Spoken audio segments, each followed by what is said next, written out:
Perkenalkan, nama saya Kris Mario Dea dengan NIM 022055551035. Di sini saya menjelaskan perkembangan PCB.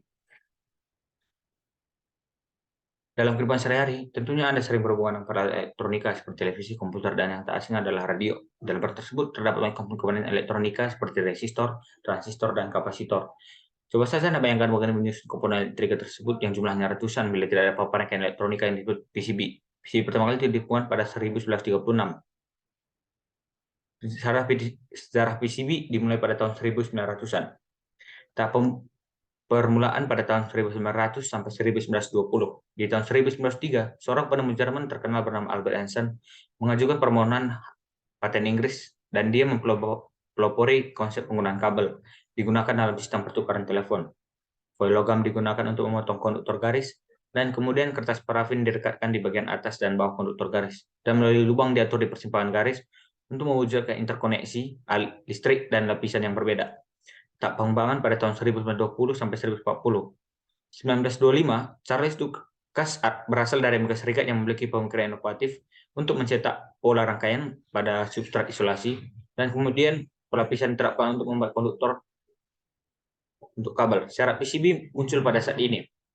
Tahun 1936, Dr. Austria Paul Eisler dikenal sebagai bapak sirkuit cetak, menerbitkan teknologi film foil di Inggris yang mengembangkan power sirkuit cetak pertama untuk digunakan dalam perangkat radio. Sekitar tahun 1943, penemuan teknis Paul Eisler digunakan dalam skala besar oleh Amerika Serikat untuk membuat proximity fuse untuk digunakan dalam Perang Dunia Kedua. Titik balik pada tahun 1958. Pada titik ini, proses pengembangan sejarah PCB, karena Amerika Serikat secara resmi mengakui penemuan papan sirkuit tercetak untuk penggunaan komersial. Tak berkembang pada tahun 1950-an sampai 1990. Pada tahun ini, industri PCB terbentuk dan berkembang pesat. Tahap awal industri PCB pada saat itu telah menjadi industri. Tahun 1993, papan dua sisi dengan vias dilapisi dikembangkan oleh Motorola. Pada tahun 1960, papan sirkuit tercetak banyak digunakan saat itu. Teknologi PCB semakin maju berkat penggunaan yang luas dari papan sirkuit cetak berlapis. Rasio pengkabelan karya substrat ditingkatkan secara efisien. Pada tahun 1970, ada perkembangan pesat dari PCB multilayer. Pada 1980, teknologi pemasangan permukaan mulai secara bertahap menggantikan teknologi pemasangan lubang. Kaum dewasa pada tahun 1990 sampai sekarang, dengan berkembangnya perangkat elektronik seperti komputer pribadi, CD, kamera, konsol permainan, dan lain-lainnya, perubahan besar telah terjadi karena ukuran PCB harus dikurangi agar sesuai dengan perangkat elektronik kecil ini.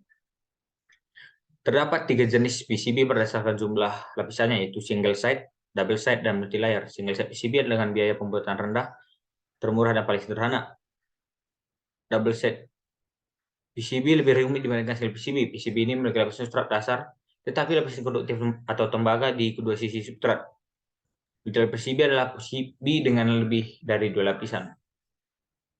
Selain jumlah lapisan, PCB juga dapat dilakukan berdasarkan fleksibilitasnya, yaitu rigid PCB, flex PCB, dan rigid flex PCB. Rigid PCB adalah PCB yang bersifat kaku. Flex PCB adalah PCB yang bersifat fleksibel. Rigid flex PCB adalah gabungan dari rigid dan flex PCB.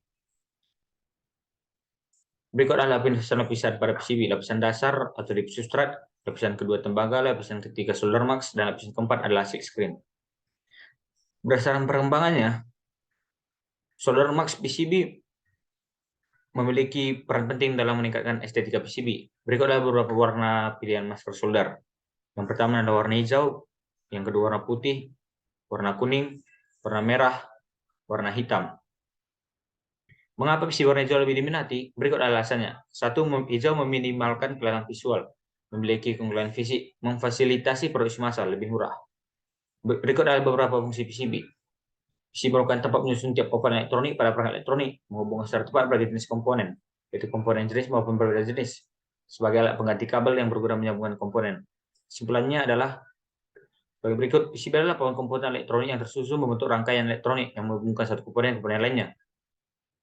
PCB memiliki beberapa lapisan, yaitu lapisan substrat, tembaga, solder mask, dan silk screen. Setiap perkembangan zaman, PCB memiliki warna solder mask berbeda. Pertama adalah warna hijau, putih, kuning, keempat merah, dan terakhir adalah hitam. Demikianlah presentasi saya. Sekian dan terima kasih.